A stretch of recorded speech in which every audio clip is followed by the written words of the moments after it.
Você começaria um relacionamento assinando um contrato? Pode parecer estranho para muita gente, mas os chamados contratos de namoro, eles nunca foram tão procurados no Brasil. Será que eles significam falta de confiança? Ou são apenas uma forma de proteger o patrimônio e evitar conflitos no futuro? É sobre esse assunto que a gente conversa agora no Mais Mulher. Quadro Mais Mulher. Eu confesso que eu já ouvi falar, mas quando eu ouvi falar, eu falei, não, isso deve ser brincadeira. Bruna Fogli, advogada, está aqui com a gente para tirar todas as nossas dúvidas. Boa tarde, tudo bem, meu Parabéns amor? pelo filhote! A gente merece também, né? Não é? Gente, passa tão rápido eu vendo ali ele pequenininho. Gente, meu polaquinho. É uma saudade que dá. Ai, saudade, vontade de fazer ele entrar na barriga de novo. Eu tenho saudade de estar grávida. Eu engordei 23 quilos. Mas eu me achava, eu estava em estado de graça. Linda, né? Eu também fiquei assim. Curti. Eu gostei também, sabia? Muita gente reclama, mas eu curti também. Nossa, eu curti demais. E amei amamentar. Mesmo com os perrengues, não é fácil, foi difícil. Mas eu falo que cada vez fica melhor. Fica melhor. E daqui a pouco ele tá pedindo a chave do carro mesmo, igual o meu. O seu já tá pedindo? Não, o meu tá com 12. Ai, daqui a pouco começa a pedir. Meu Deus do céu. Não dá ideia. Não dá ideia. Bruna, contrato de namoro existe? Existe e está sendo cada vez mais procurado. Nos últimos 10 anos, a gente teve um aumento assim, de mais de 800% na procura. Aqui no Brasil? Aqui no Brasil. Mas isso existe desde sempre? Sempre existiu isso? Na verdade, ele começou a ser procurado desde 2016, assim, que existe registro disso. Porque o contrato de namoro, ele não precisa ser registrado em cartório. Não? Não precisa, pode ser feito ali só entre o casal. O importante é reconhecer a vontade daquele casal naquele momento. Para que ele serve? Para afastar uma possível união estável. Então, a gente percebe que essa procura pelos contratos de namoro tem acontecido mais com pessoas mais velhas, que já passaram por um casamento, que já têm filhos desse relacionamento anterior, que já têm um patrimônio e que querem proteger isso através de um contrato. Então começa a namorar e eles já estabelecem, olha, vamos só namorar por enquanto, vamos formalizar para que isso no futuro não vire um problema. Porque a gente pensa só em separação, Sara, mas a gente tem que pensar em falecimento também. Porque, às vezes, aquele relacionamento ele pode acabar por um término, mas pode acabar pela morte de um dos dois. E esse falecimento ele vai gerar um efeito jurídico que muitas vezes não era desejado pelas partes. Onde o viúvo pode concorrer junto com os filhos, concorrer na herança, né? Que a gente fala que é participar junto. Então, o contrato ele vem para isso, com essa função principal de colocar um limite. Olha, a nossa relação é até aqui, porém, se eventualmente avançarmos para uma união estável, a gente pode até estabelecer já uma cláusula no contrato de namoro, qual vai ser o regime de bens. Isso é possível. Então, o contrato de namoro, ele parece antirromântico, mas na verdade é uma forma de iniciar um relacionamento com segurança. E o casal ele fica livre só para coisa boa. Depois que discute, define como ficarão essas questões práticas, o casal consegue ficar mais tranquilo em relação a isso. Quando a gente fala de união estável, quantos anos precisa o casal estar morando junto para ser considerado uma união estável? Não existe esse tempo. Não? Não existe. E isso é uma questão que gera muita dúvida e preocupação, porque não precisa de tempo e não precisa morar junto. Não? Nós temos namorados que moram juntos e temos companheiros em uma união estável que não moram juntos. A justiça... Eita! Agora você confundiu minha cabeça. Você sabe qual que é a sua relação? Ela está em que... Como que eu posso dizer? Que situação? Que estado, né? Você é casado, mas você é casado no civil ou não? Né? Quando você fala assim, estado civil, você é casada, mas união estável? Não, você é solteira? O que você coloca? Como é que é? Tico-tico no fubá, não sei o que, mora lá, mora aqui. O que é? Gente, eu não sabia disso. Eu achei que morou junto, pronto, é união estável. Não é assim que funciona. E agora, antes de entrar, eu estava conversando ali na recepção e ela começou a me dar um exemplo de uma amiga dela que foi fazer, estava namorando, foi fazer um documento no cartório para o plano de saúde. Esse documento no cartório é uma declaração de união estável. E quando o moço, eles terminaram tudo, cada um seguiu sua vida. Quando o moço foi se casar novamente, bateu a união estável no cartório. Impedimento para casar, porque você tem que dissolver aquela união estável. Então, às vezes, as pessoas, por conta de uma praticidade, de um plano de saúde, alguma coisa assim, acaba se estabelecendo numa união estável sem querer. Por exemplo, um casal de namorados. Ele vai fechar um plano de saúde, ele fala, vem, eu vou te colocar como dependente. União estável. Já caracterizou como união estável. Eu tive uma situação, o casal era namorado, tá? Mas a justiça entendeu diferente, com base no cadastro do iFood. O cadastro do iFood constava o endereço do namorado. E a justiça entendeu que por conta desse cadastro havia um vínculo, uma dependência ali em relação àquele casal. Mas por causa de um contrato, um negócio de iFood? Exato. Então, a linha entre um namoro e uma união estável é muito tênue. Por isso que esses contratos de namoro vêm crescendo, justamente para colocar esse limite. É claro que a gente precisa tomar muito cuidado para não usar o contrato de namoro para mascarar uma união estável. E isso também eu já vi acontecer. O casal está em união estável, já tem anos vivendo juntos, se apresentando perante a sociedade como marido e mulher e chega querendo fazer um contrato de namoro para proteger patrimônio. Isso não pode. Tá? Então, a justiça, quando vai analisar um caso desse, o que vale é a realidade dos fatos. Não adianta chegar apresentando o contrato. Se o contrato ele mostra a realidade daquele casal, ok. Se não, ele vai ser descaracterizado. Então, é preciso tomar muito cuidado com isso. A linha é muito tênue. Então, às vezes a gente tem um casal de namorados que está há 10 anos junto, às vezes até morando junto, mas de fato a relação dos dois ainda é um namoro. O que precisa para caracterizar? Precisa ter continuidade, o relacionamento precisa ser duradouro. Às vezes a gente termina no namoro nessa área, termina, fica um tempo separado, volta, larga. União estável não pode ter isso. A gente tem também a publicidade daquela relação perante a sociedade, no sentido de se apresentar mesmo. Olha, essa aqui é minha esposa, esse é meu marido. Eles se reconhecem dessa forma um no outro e a sociedade reconhece eles dessa forma. Isso caracteriza uma união estável. Para união estável, por exemplo, não precisa ter filho. Não preciso ter filho para estabelecer uma união estável. Eu posso continuar namorando e com filho. Então, tudo isso vai ser analisado caso a caso. Por isso que hoje o contrato de namoro está sendo tão procurado. Para colocar limite, proteger patrimônio e estabelecer essas relações. Qual que é a sua opinião sobre a questão do contrato de namoro? Qual que é a sua situação? Você já passou por alguma situação difícil? Você falou assim, eu deveria ter feito um contrato. Ou então, eu ouvi dizer, conheço um caso. Porque às vezes a gente sabe de casos, mas assim, a gente não entende o que está exatamente na lei, como que essa lei é executada no dia a dia. Por exemplo, eu não sabia essa questão da diferença do contrato de namoro e da união estável. Imagina ter uma união estável, mas não tá morando junto. E tem um contrato de namoro, mas tá morando junto. É difícil pra gente compreender isso. É difícil, porque eles se parecem muito. Demais! Pra mim, se morou junto, lascou, filho. Você já é união estável. Porque a pessoa pode estar em união estável, mesmo sem ter feito contrato algum. Sim, com certeza. Isso é muito recorrente. A pessoa começa a namorar, não formaliza a situação e aquela relação vai evoluindo para uma união estável. Isso é muito comum acontecer. E quando tem uma separação, vai gerar efeito jurídico de partilha, de pensão, num eventual falecimento de herança.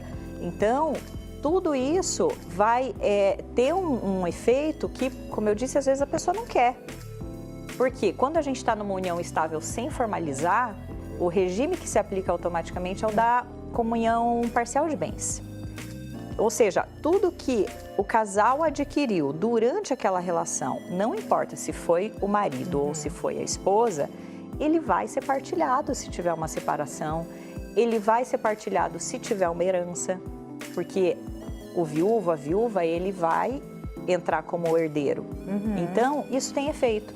Por isso que quando a gente vai fazer um contrato de namoro, a gente costuma colocar uma cláusula, olha, se eventualmente essa relação for considerada uma união estável, se vier a se tornar uma união estável, o regime de bens escolhido pelo casal é esse. Já limita ali também. Porque as relações são dinâmicas nessa área, não dá para o casal ficar o tempo todo prestando atenção. Olha, até aqui é namoro, daqui para frente é união estável. Não dá, gente, não tem jeito, não tem como. É complicado porque você falou, são ônus e bônus, né? Você tem direitos e deveres. Inclusive, por exemplo, vamos pensar numa união estável. Se esse casal tem filhos, um vem a falecer, a responsabilidade recai sobre o outro. Sim. No caso de namoro, contrato de namoro, não? Não. Se tiver bem definido, o outro não vai herdar, não vai participar da partilha da herança. Se já se estabelece, olha, estamos namorando, se houver um término, se houver um falecimento, o patrimônio fica incomunicável, isso não vai ser aplicado. O contrato de namoro vai ser respeitado, desde que, como eu disse, seja de fato um namoro, tá? Porque se a gente tiver, de novo, né, aquele reconhecimento, não era namoro, era união estável, aí aquele contrato já não vai valer. Então, é importante o contrato por conta disso, para estabelecer esse limite. E a maioria, como eu disse, das pessoas que estão procurando são pessoas que já tiveram, às vezes, até um divórcio traumático nessa área. Sim. Que passam por essas situações, começam, às vezes é tão difícil entrar num novo relacionamento, se abrir de novo. E a pessoa que está entrando nesse relacionamento quer entrar com leveza. Sim. Então ele parece antirromântico, mas na verdade eu acho que é um ato de confiança e maturidade do casal que faz isso, que senta para conversar e com clareza consegue definir esses limites. Perfeito. 43-999520380. Você tem dúvidas, tem perguntas? Manda pra mim, lembrando que você pode participar via chat do YouTube, @RicRecordLondrina. Aponta a câmera do seu celular pro QR Code que tá aparecendo aqui na tela e já fala com a gente, seu canal direto com a nossa produção. Vamos ver mensagem de telespectador na tela? Olha lá. Mensagem no YouTube. A Nayara falou o seguinte: é impossível não ouvir falar em contrato de namoro quando se é estudante de direito. É que você entende das coisas. A gente não entende. Quem não é gente da área, é uma coisa tão fora da casinha, tão louca, tudo tão difícil de entender. Direitos, deveres, é bens, que vai separar. Não, a gente imagina uma coisa e acha que é aquilo. E o que é na lei é outra. É completamente diferente. Não é? Vamos ver mais mensagens de telespectador? Agora no WhatsApp. A Rosângela mandou o seguinte: Sara, ao mesmo tempo que eu acho isso interessante, eu acho bizarro. É o tipo de coisa que precisamos conversar ainda no começo do relacionamento, né? Esse contrato de namoro. Quanto tempo de relacionamento é o ideal? A partir de 1 ano, pensa nisso? E aí? E aí? Cada caso é um caso, tudo vai depender, meu amor. O ideal é logo no começo, com certeza. Não espera passar 1 ano. Não espera, porque a gente não sabe o que vai acontecer nesse 1 ano. Alguém pode falecer, gente, como eu disse, isso vai ter efeito. Ai, gente, que loucura, que a gente não pensa nisso, a gente não fala, imagina, eu tô namorando, alguém vai falecer? Pra morrer basta estar vivo, tá, gente? E é difícil pensar nessas situações, mas precisa, porque eu tive, por exemplo, uma união estável reconhecida com 8 meses de relacionamento. Tá. Então, não tem um tempo. Nossa, com 8 meses. Então, por isso que é importante. Então, não espere 1 ano, gente, para conversar essas coisas, porque são questões que o casal vai passar ao longo do relacionamento. Vai discutir por conta de dinheiro, por conta de patrimônio. Se vocês já começam estabelecendo, olha, eu tenho um filho de um relacionamento anterior, eu já tenho um apartamento, vamos começar esse relacionamento, vamos formalizar isso, a gente fica em paz em relação a isso, tá tudo bem para você?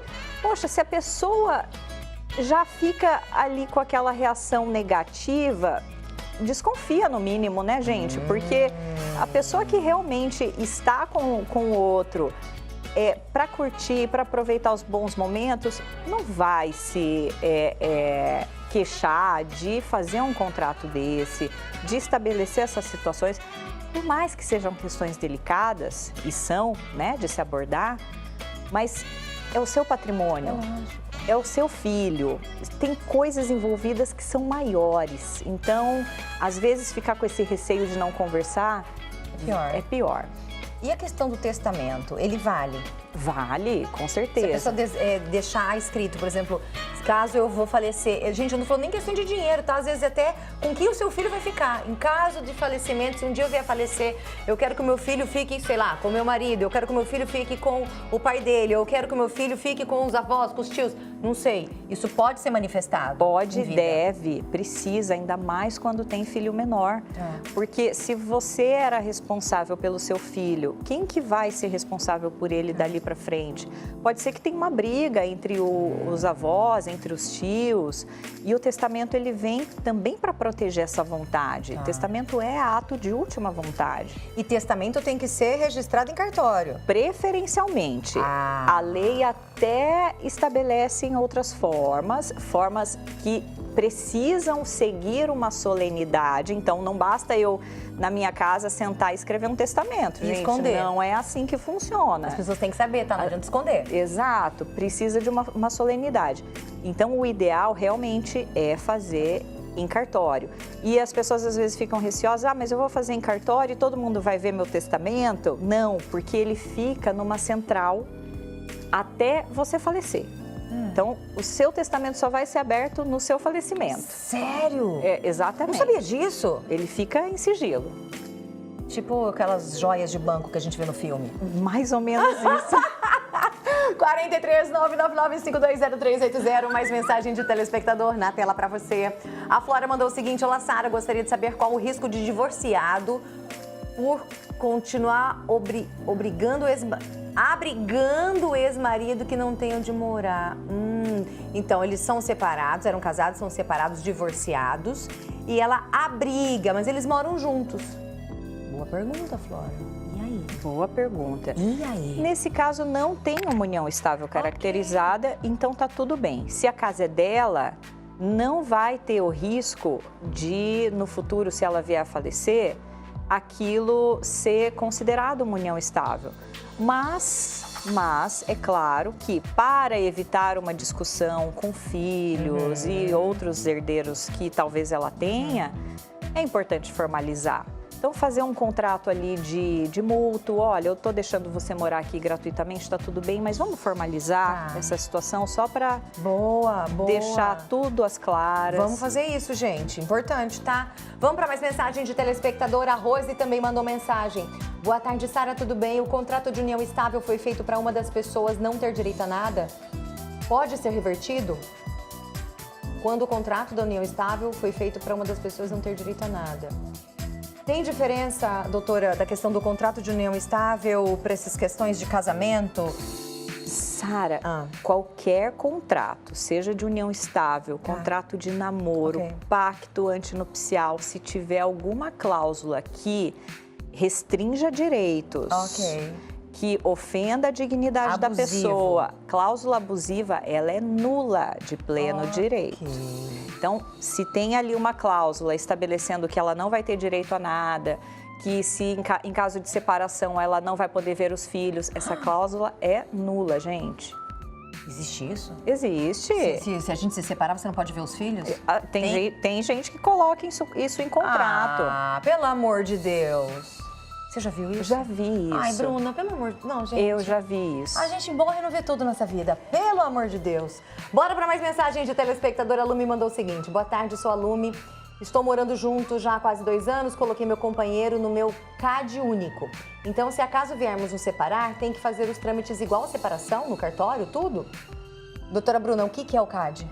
O que é o CAD único? O CAD é o cadastro do governo, certo? E... mais uma vez, pegando o gancho lá da união estável e referente ao plano de saúde, O CAD único também tem a possibilidade de incluir os dependentes. Então, se ele tiver como dependente e ela vier a se separar, fazer essa dissolução de união estável, precisa sim também formalizar no CAD único. Precisa. Precisa, no plano de saúde, no iFood. Cara, até iFood. Vocês estão vendo? Vocês estão vendo? Doutora Bruna Foglia, foi um prazer recebê-la. Obrigada, Sara. Importante sempre uma a gente alegria. falar sobre isso, importante. Obrigada. Parece que a gente entende, que é óbvio, mas não precisamos falar sobre isso. Com Tá bom? certeza. Posso deixar minhas redes sociais? Por favor! Quem quiser tirar alguma dúvida, gente, meu Instagram é @foglia.adv. Tá na tela aí pra você, é só você copiar e já seguir, tá bom? Obrigada, Obrigada. viu? Prazer recebê-la.